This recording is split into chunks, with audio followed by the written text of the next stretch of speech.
Hi, I'm Wild Bill, and today I'm going to do something easy. I'm going to define insanity from one point of view.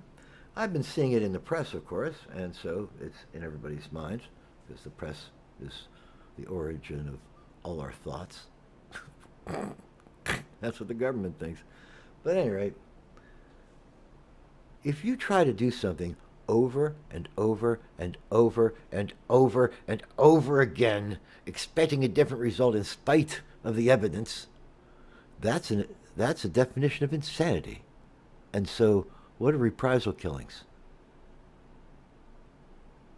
Qatar is next. The plot thickens. It always does. There's never enough killing on either side. Thing is, that seldom works. It took 30 million deaths to end Germany's 1914 attempt to destroy Russia, plus the revolution's deaths afterwards. It required an additional 30 million deaths to end Nazi control of Germany, 20 million deaths to resist Japan's unwarranted invasion of the Chinese mainland, 50 million deaths to root out Chinese, quote, nationalism, unquote, and then there was the fallout of the Great Leap Backwards for Pest campaign, 20 million deaths to resist the domino effect. Thanks, Henry. 3 million more so Mussolini could have a little fun in Ethiopia against folks who didn't even know what Italia or Roman Empire meant. And all the horrors I've listed, all the murders, the inevitable result of extreme politics, pogroms against innocents, death as a way of life, secret police reigns of terror, death squads, major nations assassinating national leaders they don't like, the micromanagement and mismanagement of the public will through morally deficient mass media, the political strongmen whose broad actions have determined the sad fate of a billion people who have no representation. These foes have yet to be defeated. The faces on the propaganda posters change, but the war goes on forever. I have to ask, was Orwell right? Obviously, killing is inefficient. Moreover, it doesn't seem to have the effect those in charge purport. Look how much it takes, and you still can't wipe out a people's will to resist.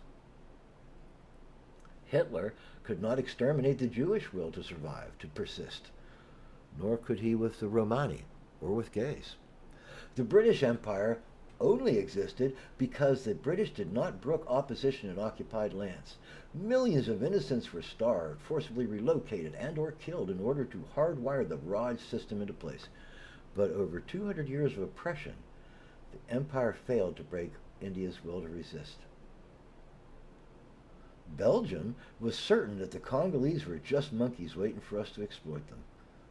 Killing, maiming, starving, torturing millions of innocents. But that brutality, the human race's chief export historically speaking, failed to crush the Congolese national will for self-rule.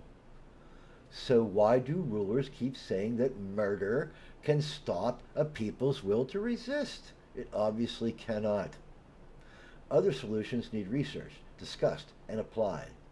What are those other solutions, you ask? At last?